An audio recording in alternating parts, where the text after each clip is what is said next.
Oke teman-teman, ketemu lagi di channel saya Adik SW.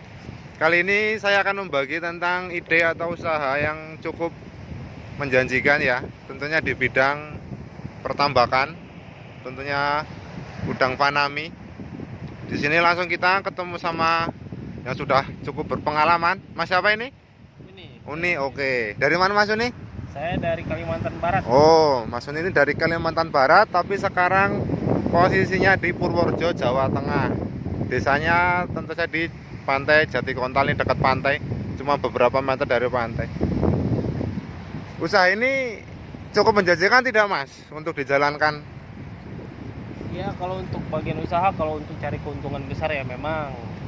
Ya, karena usaha udang itu cepat dapat untung besar, juga kalau rugi juga lumayan banyak ya Mas. Ya seperti itu.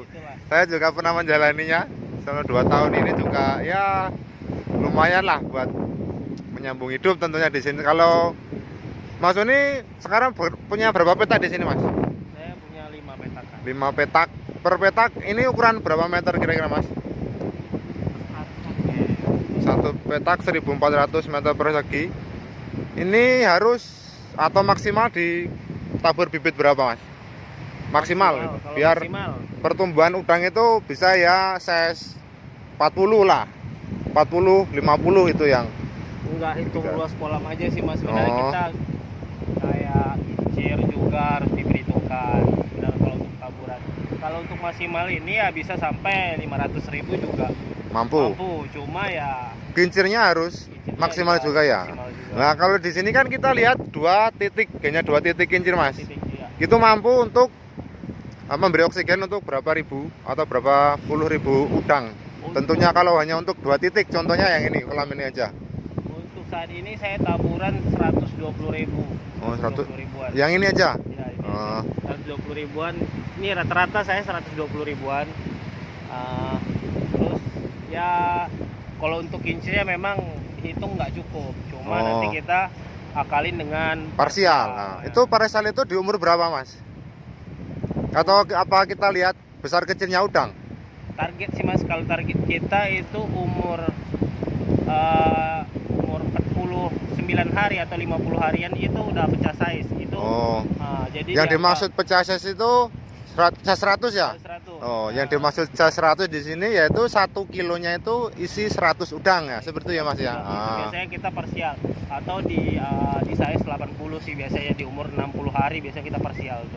Nah, kalau petambak kan punya teknik masing-masing lah. Ini kita ambil intinya aja. Kalau untuk Mas Uni itu untuk pemberian pakan itu dari 0 sampai 1 bulan itu per hari berapa kali gitu. Peningkatannya dari 0 hari itu peningkatannya dari per hari atau per minggu atau per apa Mas itu? Kita dari pakai pakan bubuk ya, pakan 0 itu D0 itu dari umur 1 hari sampai 14 hari, terus dilanjutin dengan pakai crumble. Crumble itu sampai umur 28 atau 29 lah, nanti hari, kita ganti pakan satu pelet ya yang berbentuk udah butiran. Nah, jadi pakan di sini teman-teman udang itu ada ukurannya. Kalau masih 0 hari itu masih kayak tepung gitu ya Mas. Ya, terus entar kalau naik lagi itu semakin besar sama kayak pakan lele kalau udah besar banget ya Mas ya. Tapi tergantung juga jenis pakan yang kita pakai, merek pakan yang kita pakai gitu kan. Kan kalau kita tengok banyak pasaran pakan di sini beda-beda toh. Jadi ya itu kadang merek A sama merek B itu beda kualitas sama hasil dari udang pun berbeda ya, bobotnya aja. Perubahan dari bubuk mungkin nanti ke pakan langsung pakan satu, ataupun dari pakan bubuk langsung crumble dulu baru pelet gitu. Banyak sih jenisnya gitu. Ya, yang perlu diperhatikan dari budidaya udang ini apa Mas? Agar kita ya minimal terhindar dari kerugian lah gitu. Yang intinya saja mungkin dari teman-teman biar pada tahu. Ngomongin udang sih sebenarnya Mas, kita itu bukan pelihara udang sih jadinya, pelihara air kata orang. Jadi manajemen kualitas air yang kita harus paling dijaga ya. Dijaga kualitas air sebenarnya. Kalau air udah bagus, udah mengikuti gitu ya. Berarti untuk pengecekan air itu hanya insting atau punya alat-alat tertentu atau gimana itu Mas? Kalau untuk saat ini ya biasa. Kalau untuk orang kayak kita ya. Awam kan? gitu. Kebanyakan itu Insting. Tapi kalau saya ya, kalau saya kemungkinan 2 minggu sekali ataupun seminggu sekali ataupun ada keraguan di insting saya biasanya pakai lab. Oh, jadi kita ambil sampel air, kita lab ya. Tentuin air. Nah, itu kita tapi biasanya kita ngambil yang paket ataupun yang memang ya gratisan dari pakan ataupun apa. Iya, biasanya kalau di sini kan kita ngambil pakan dari merek A, kita dapat apa itu bisa cek lab air, cek lab kualitas apa itu di merek pakan tersebut ya Mas ya, dari PT atau perusahaan itu gitu. Jadi kita cukup membantu karena di sini juga alat-alat minim. Iya, benar-benar. Maksudnya di sini udah berapa tahun ya Mas? Khususnya ini tahun keempat saya. Oh, udah 4 tahun ya. Oh. Cukup 4 tahun itu sistemnya ini punya sendiri atau ikut PT Mas kalau ini? Sewa aja ya. Oh, di sini kebanyakan sewa. Jadi ya itu. Karena saya juga orang sini, jadi tanah yang sepanjang pantai ini berapa kilo nyampe mungkin Cilacap ini nggak ada hak milik ya teman-teman. Jadi tanah yang kiranya berapa ratus dari pantai itu adalah milik negara. Jadi kalau warga di sini hanya mempunyai untuk hak pakai aja ya Mas ya. Sama aja yang kontrak juga. Tapi ini juga warga juga punya sertifikat, tapi bukan sertifikat resmi, hanya sertifikat pakai gitu. Jadi seperti Mas Uni yang rantau di sini itu hanya sewa tahunan seperti itu. Karena usaha ini cukup menjanjikan, mungkin teman-teman bisa mencoba atau tulis ada di kolom komentar untuk pertanyaan-pertanyaan. Mungkin nanti bisa ada video selanjutnya. Tempat yang bisa dibikin untuk tambak itu minimal gimana Mas? Yang apa? Harus pakai mulsa plastik atau harus apa? Kalau untuk kita bikin tambak ya, yang penting itu ada sumber air sih jatuh satu. Oh iya, satu lagi ini airnya air gimana Mas? Asin atau payau? Air asin. Air asin. Ini khusus air asin ya teman-teman. Jadi udang Fanami. Jadi jenis udang itu banyak banget.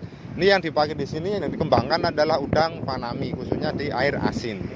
Tapi bisa juga di payau ya, memang payau asin. Kita bisa langsung ngambil dari laut apa harus pakai sumur bor ya Mas untuk menjaga kualitas air di sini? Kalau untuk ramean di sini ya pakai sumur bor gitu ya. Tapi kalau untuk mau langsung ya mungkin biaya sih jatuhnya. Bisa, cuma biaya pasti. Mungkin kalau sepanjang aku melihat di sini ya teman-teman, belum ada orang yang pakai langsung ambil dari laut. Gitu. Belum ada, padahal ini cuma ya sekitar nggak ada 100 meter lah ya, sekitar 60-an, tapi belum ada ya Mas. Belum ada. Risiko sih Mas jatuhnya. Risiko ya. Ada yang ngambil mungkin ya berani ambil risiko lah. Soalnya kualitas air beda ya mungkin.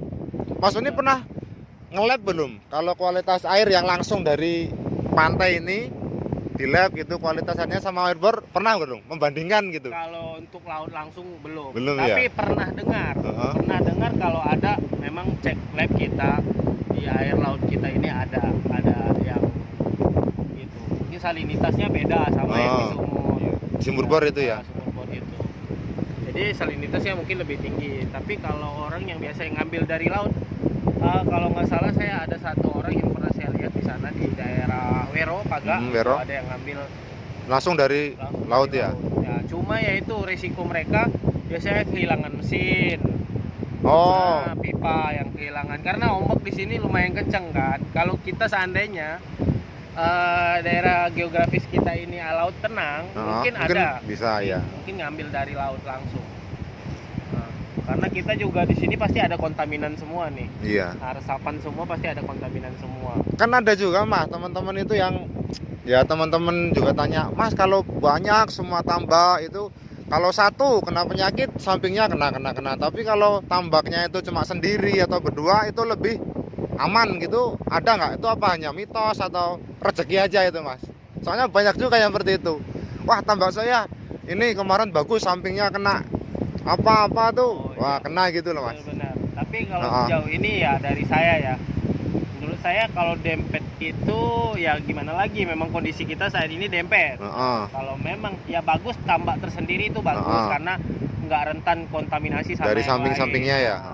Terus kalau soal pengendalian penyakit sih kalau di sini ya alhamdulillahnya banyak penyakit yang paling baru-baru ini sih ya, yang penyakit yang mungkin menular. Tapi kalau seandainya yang udah lama saya di sini ya kayak berak putih ataupun yang lain itu biasanya nggak menular jatuhnya. Oh, itu ya teman-teman, yang paling sering di sini terjadi untuk masalah udang itu adalah berak putih.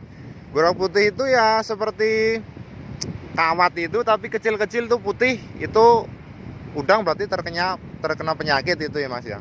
Itu bisa diatasi nggak Mas sebenarnya? Itu soalnya banyak banget, belum ada obat, belum ada ini itu loh. Memang momok di sini sih Iya. penyakit yang memang rutin. Berak putih itu ya, Jadi paling gitu, sering ya. paling sering itu nafsu makan berkurang karena ya memang kualitas air jatuhnya. Kualitas air yang kurang penjagaan ya gitu. Air drop ataupun apa ya gitu biasanya muncul penyakit itu. Untuk pengendalian air drop itu yang paling seringan air drop itu Mas. Ya. Itu dengan apa? Kapur atau apa itu? Kalau saya Kan banyak banget. Kita tanya sama Mas Sony aja lah yang udah lumayan untuk biar kalau saya ya kalau untuk air ngatasi air drop biasanya saya ngisi pagi di hari cerah biasanya langsung di kapur juga. kapur biasa itu ya. Kapur dolomit yang tinggi CaO gitu. Sama ya dia kan kandung magnesium juga untuk pupuk Iya. untuk airnya. Jadi ya bisa lah untuk mempercepat pertumbuhan plankton tadi biar air nggak terlalu jernih gitu. Karena sifat udang itu sukanya air yang gelap. Gelap Nah, ya. untuk nafsu makan dia biasanya gitu.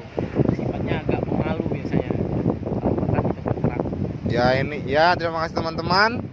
Ini salah satu inti dari sebuah usaha atau ide dari bisnis tentunya tambak ya. Sebetulnya tambak itu kalau udang itu banyak sekali yang perlu diperhatikan, banyak sekali apalagi untuk obat, untuk apa. Tapi kita ambil intinya saja, tadi sudah dapat banyak sekali ilmu dari Mas Uni yang sudah 4 tahun ya Mas. Ya. 4 tahun bermain tambak di sini udah wah.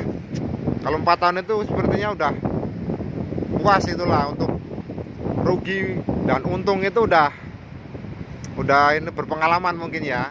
Nah, untuk pertanyaan bisa disematkan di kolom komentar. Oh iya Mas, itu yang tambak-tambak di sana juga memakai apa? Paddle wheel ya atau listrik? Di sini juga udah ada listrik ya sepanjang pantai. Sebenarnya lebih efisien mana Mas? Untuk ini kan diesel, itu beberapa ada memakai diesel apa? Dompeng itu teman-teman, untuk memutar kincirnya itu jelas menggunakan solar. Nah kalau untuk biaya itu kan juga banyak itu Mas. Dari apa kincir itu lebih efisien mana? Listrik atau diesel gitu? Tradisional sih Mas, sebenarnya ada kelebihan sama kekurangan masing-masing gitu kan. Mungkin kalau orang yang punya banyak biaya pasti lebih efisiennya pilih yang pedal wheel yang pakai elektrik. Cuma ya kita harus punya genset tersendiri karena di sini juga malum ya kan, Kadang mati listrik gitu ya, yang untuk menjaga itu ya. kebutuhan oksigen udang juga lebih gitu. Kalau orang yang pada manual ya karena dia mikir malam paling penjagaan sekitar kayak pengecekan sebentar begitu, karena di sore hari udah mulai ya udah sama aja sih sebenarnya, jatuhnya sama aja. Tapi kalau untuk kemudahan ya pedal wheel. Nyaman pakai listrik ya. Butuh biaya yang memang lebih besar Iya. daripada Untuk satu titik paddle wheel itu berapa ya? Rata-rata harga lah ya, normal aja Mas. Itu. rata-rata harga dari 4,5 juta sampai 7 jutaan. Satu kalau titik. untuk yang satu HP. Satu HP. Nah, kalau kita itu kan 4 sampai 5 jutaan untuk satu paddle wheel. Kalau kita menggunakan diesel, itu satu titik ini kira-kira butuh berapa biaya Mas? Kalau satu titik ini satu rangkaian, kalau kita beli baru semua itu 19 juta sampai 20 jutaan. Satu titik. Satu titik. Memang bentuknya kayak gitu, tapi dengan mesin yang bagus, Keawetan. rangkaian yang bagus, keawetan ya umur bisa sampai 5 tahun, 5-6 tahun lah. Itu besi, kita hanya jarak beberapa puluh meter dari pantai itu bisa tahan 5 sampai 6 tahun, 5 teman-teman. sampai 6 tahun. Tapi ya kalau untuk rangkaian ya itu beda usia lah, kayak kincir mungkin bisa 4 tahun. Tapi kalau besi-besinya mungkin 3 siklus, 2 siklus mungkin udah habis gitu. Gantung perawatan sebenarnya tuh ya. Oh iya. Yang penting kalau kita menggunakan diesel itu perawatan seperti oli itu harus rutin diganti untuk setiap bulan atau setiap minggunya. Ya mungkin itu aja teman-teman yang bisa saya share. Nanti untuk video selanjutnya mungkin saya tambahkan lagi untuk teman-teman yang ingin bertanya tentang apa itu kincir, apa itu mulsa, apa itu tentang feather wheel, nanti bisa dilanjut di video selanjutnya. Untuk Mas Uni terima kasih ya sudah membagi ilmunya. Oke.